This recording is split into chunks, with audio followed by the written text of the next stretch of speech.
월천 파이프라인을 위하여. 와! 강지혜 대표님 지난주에 이사하신다고요. 몇 년 만이죠? 지금 한 7년 만에 이사한 것 7년 같아요. 만에 네. 이사하신다고 정말 한 2주 동안 아우, 저 몸살 나서 안 아픈 데가 없이 다 아팠었어요. 아주 살이 한 몸살이 3kg 오팍 빠진 났어요. 것 아주. 이제 이사라고 하는 것이 일상적으로 매일 경험할 수 있는 일이 아니다 보니까 아무래도 이삿날을 정해놓거나 또 이사를 앞두신 분들이 굉장히 스트레스를 많이 받아 하시고 도대체 뭐부터 해야 될지 뭐 우왕좌왕 하시다가 자칫하면 필요 없는 비용이 지출이 되거나 아니면은 뭐 미리 준비하지 못해서 허둥거리는 그런 상황이 또 생기는 경우가 있어요. 맞아요. 그래서 오늘은 그 이사날을 앞둔 분들을 위해서 또 사회 초년생들이 이사할 때 어떤 일들을 구체적으로 체크를 해야 되는지 그런 것들을 중요 사항이나 또 가성비 좋게 이사하는 방법에 대해서 한번 다루어 볼까 합니다. 아주 좋은 거네요. 네. 자, 이제 부동산에서 계약서를 작성을 했어요. 이제 네. 드디어 이제 이사날이 확정이 되었습니다. 자, 그러면은 이제 이사날 당일 확정된 날 해야 될 것이 먼저 있는데요. 한 4-5가지 정도로 해서 먼저 그날 좀 네네. 체크를 하고 미리 결정을 하셔서 준비를 해야 될 것 같아요. 제일 먼저 하셔야 될 거는 이사 업체의 견적을 받아보시는 것이 가장 우선입니다. 요즘에는 이제 그 작년이나 재작년하고 다르게 좀 부동산 거래가 좀 활발하게 있다 보니까 아무래도 익스프레스에서 예약을 하고 또 견적을 받고 하는 일정들이 미루게 되면은 자칫하면은 이제 제 날짜에 받을 수도 없고 또 비싼 이사를 할 수도 있기 때문에 이사 업체를 한 2-3곳 정도를 선정을 해서 네네. 비교 견적을 하시면 좋을 것 같아요. 또 온라인에서도 뭐 여러 가지 그 비교 업체들이 있거든요. 사이트들도 있고 이렇게 해서 이제 그 비교를 해보시는데 평일에 이사하는 거하고 또 왜 이사하기 좋은 날이라고 하죠? 이삿날. 손 없는 날. 손 없는 날. 그날하고 그 금액이 한 20-30만 원 이상 차이가 나요. 원투룸 같은 경우에는 그 사진만 찍어서 방문 견적을 안 하고 사진만 찍어서 이렇게 올리게 되면은 최저가로 해가지고 그렇게 또 가격을 선정해주는 업체도 있다고 하네요. 그런 경우도 있군요. 네네. 이제 확정이 된 그 집, 내가 네. 이사 들어가야 될 집에 가서 컨디션을 한번 체크해 보시는 거가 필요해요. 왜냐면은 이제 뭐 그 하자가 있다거나 아니면 이제 도배를 해야 된다거나 뭐 아니면 이제 고장난 거 수리해야 되는 것들도 미리 업체 선정을 하고 네. 비교 견적을 받기 위해서는 이사 갈 집에 대한 컨디션 체크. 이제 요거 필요할 것 같고요. 네. 그 다음에 또 이제 해야 될 것이 물품 정리예요. 저 같은 경우에는 그 오래 묵은 짐들을 정리 안 하고 그냥 그렇게 막 창고 같은데 또 이제 이렇게 팬트리에다가 막 싸놓다 보니까 굉장히 정리를 하는데 고생을 많이 했어요. 다른 네. 것보다 네. 얘가 제일 힘들 것 같아요. 이게 물품 가장 정리. 그 주부님들이나 네. 아니면 이제 이사하시는 분들이 가장 어려움을 겪는 부분인 것 같은데 네네. 그 젊은 분들 같은 경우에는 지혜롭게 그 이제 그 본인들이 필요하지 않은 물품들을 버리기는 아깝고 또 재활용으로 그냥 내놓기에는 좀 그렇고 한 것들은 그 당근인가요? 뭐 네네. 이제 이런 데다가 올려서 가성비 좋은 가격으로 해서 이렇게 재판매를 하는 경우도 많이 봤습니다. 헌옷 같은 경우에는 저는 예전에는 멋모르고 버렸어요. 네. 근데 지금은 이제 헌옷 주면 현금 줄게 뭐 이런 전단지도 있던데 제가 그런 곳을 보고 이번에는 이제 의뢰를 했어요. 업체에다가. 네. 그랬더니 이제 20kg 이상이 되면은 직접 들고 나가지 않아도 직원 네네. 직접 방문 수거하러 오고요. 키로수에 따라서 금액이 달라지더라고요. 그리고 또 전편에 저희가 소개해드렸죠. 임대차 신고. 네네. 계약 1로부터 30일 이내에 네. 임대인이나 임차인 두 분 중에 한 분이 이제 임대차 신고하셔야 되고요. 네.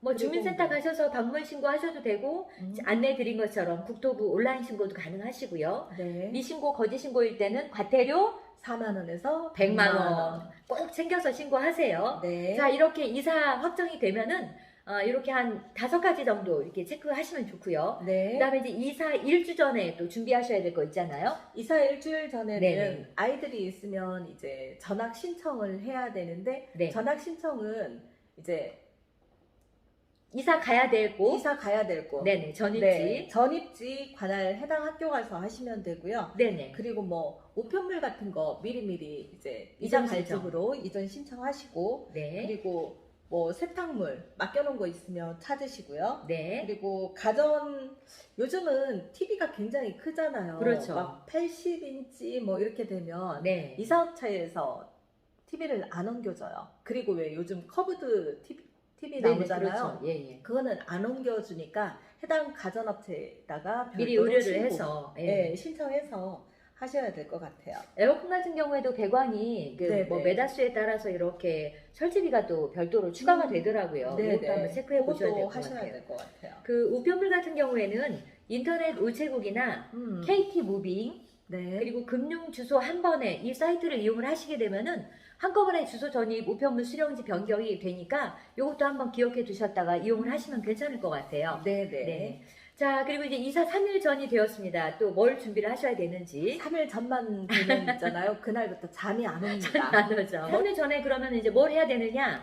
그 이사 갈 집에 가구 배치도를 미리 작성을 해 놓으시면 굉장히 도움이 돼요. 네. 막 그날 당일날은 사모님 여기 와주세요, 사모님 여기 와주세요, 막 양쪽에서 불러가지고 정신이 하나도 그 없잖아요. 생각 못 해봤네요. 네, 그런 일을 방지할 수 있기 때문에 또 인테리어 할 때도 도움이 많이 돼요. 그렇죠. 네네네. 그러니까 뭐 이제 청소업체, 이사업체, 그 다음에 이제 그 인테리어 업체에 네. 내 가구 버릴 거, 가져가실 거 정리할 때 요거 작성해 놓으시면 굉장히 도움이 될 것 같아요. 네. 자, 그 다음에 또 해야 될 게 있죠, 대표님. 도시가스하고 인터넷, TV 인터넷 네. 그거 이제 이전 신청을 미리 하시는 게 굉장히 좋고요. 그리고 네. 뭐 인터넷 같은 경우는 약정 기간들이 이렇게 정해져 있잖아요. 네. 약정 기간이 내 집에서 다 됐다 그러면 한번 옮기시면 네. 뭐 사은품도 주고 어떤 데는 어디 현금도 주고 뭐 뭐 사은품도 그러더라고요. 주고. 현금도 몇십만 원 주더라고요. 저 이번에 현금 받았잖아요, 대표님. 그러시구나. 네. 별도 물품을 챙기셔야 되는데 귀중품.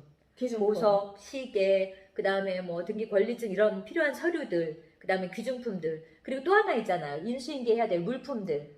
요번에 잊어버리셨잖아요.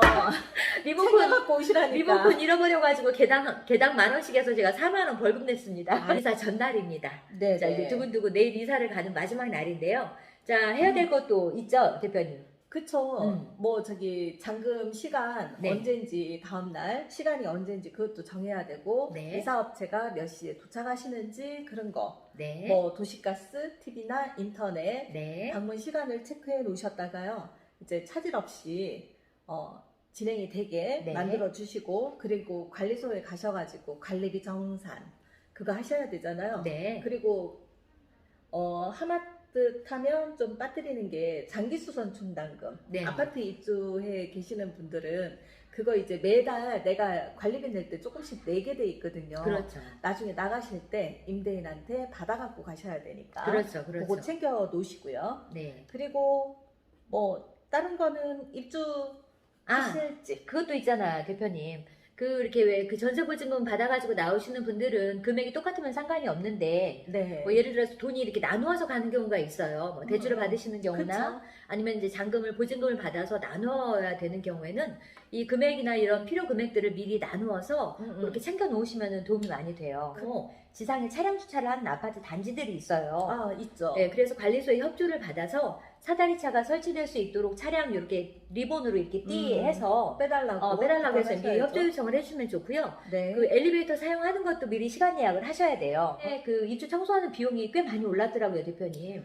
평당 저희 세종 같은 경우 12,000원 정도 받는 것 같더라고요. 그러면은 뭐 한 34평 청소하려면은 한 대략 한 40만 원 거의 남짓. 40만 원. 꽤 네네. 많이 나오네요. 맞아요. 제가 가서 그냥 40만 원 벌어있네요. 쓰레기 봉투. 쓰레기 봉투. 이거 보통 이제 집에서 이용하는 것들은 뭐 10리터, 20리터 이런 것들 이용을 하는데 이사 당일에는 큰 거 필요한. 큰 쓰레기 봉투를 준비를 하시고요. 또 냉장고 정리를 하다 보면 음식물 또 딱 나오는 경우가 있어요. 네네. 요거는 또 음식물 그 쓰레기 봉투를 별도로 준비하시는 거 이사 전날 이렇게 준비하셔야 되고요. 자, 드디어 이제 이사 당일날입니다. 이제 새벽 7시 반부터 이삿짐 센터 익스프레스 직원들이 띵동 벨 누르고 막 들어오시죠. 자, 이제 먹을 거 미리 챙겨 놓으시고 음료수나 뭐 물이나 아니면 커피 이런 거 미리 챙겨 놓으시면 좋고요. 네, 일찍 일어나셔가지고 네. 핸드폰으로 네. 가구 왜 이렇게 움직이면 좀 부서지는 경우 있거든요. 맞다. 그거 사진 필요한 것 같아요. 맞아. 저희도 이번에 그 제가 화장실 청소를 전날 다 해놨었는데 익스프레스에서 이렇게 수건장 열다가 벽 타일이 깨졌잖아요, 대표님. 물어줬잖아요. 제가 물어줬잖아요. 저 같은 네. 경우는 몰랐어요. 침대 그 옆에 바위 있잖아요. 네네. 그거를 어디에 부딪혔나 봐요. 근데 깨졌더라고요. 그러면은 이사하고 난 뒤에 알았어요. 그거 꿀팁인 것 같아요. 꿀팁인 것 같아요. 그렇죠. 이제 그 부동산 공인중개사에 가서 이제 하시는 일은 관련 서류 뭐 이렇게 서로 주고받고 하시고 확인하고 그다음에 잔금 정산하시고 인수인계품 서로 주고받고 하시고 이렇게 끝났어요. 자, 그리고 난 다음에 이제 이사업체에다가 이사하기 3일 전에 만들어 두었던 가구 배치도 주면은 이제 그분들이 보시고. 보시고 나서 식사하고 오신 다음에 식사 이후에 이제 짐을 올리잖아요. 가구 배치도 보고 짐을 올리도록 그렇게 해 놓으시고요. 그리고 또 하셔야 될 거 있잖아요. 뭐 해야 되죠? 주민센터 가가지고 그렇죠. 저기 전입신고 하시고 확정일자 확정일자 받으시고. 받으시고. 네. 안 그러면은 뭐 온라인으로 정보24 들어가서 하시는 방법도 있고요. 꼭 하셔야죠. 꼭 하셔야죠. 이거는. 자, 그리고 이제 또 다 끝나고 나면은 이제 관리사무소 가셔서 네. 이제 입주자 카드 쓰시고 그리고 차량 등록하시고 자, 이렇게 하면은 이사 당일날 해야 될 일들은 이제 끝난 것 같습니다. 유튜브에다가 밑에 저희가 요거 PDF 파일로 올려드릴 테니까 저희 거 보시고 출력해 가셔도 될 것 같습니다. 네, 대표님 그거 해주세요. 이렇게 큰 이사를 앞두고 스트레스 받아 하시거나 힘들어서 마음 졸이시지 말고 체크리스트 만들어서 하나씩 체크해 가면은 나 스스로도 굉장히 그 규모 있게 살림을 하는 것 같고 또 꼭 필요한 물건들 또 꼭 필요한 이런 그 물품들을 잊지 않고 잘 챙기실 수 있을 것 같아요. 맞아요. 네, 그래서 행복한 이사, 건강한 이사, 또 돈 되는 이사 할 수 있도록 그렇게 도움이 되었으면 좋겠습니다. 자, 오늘은 여기까지 하고 다음에 또 뵙도록 하겠습니다. 자, 이만 안녕. 안녕.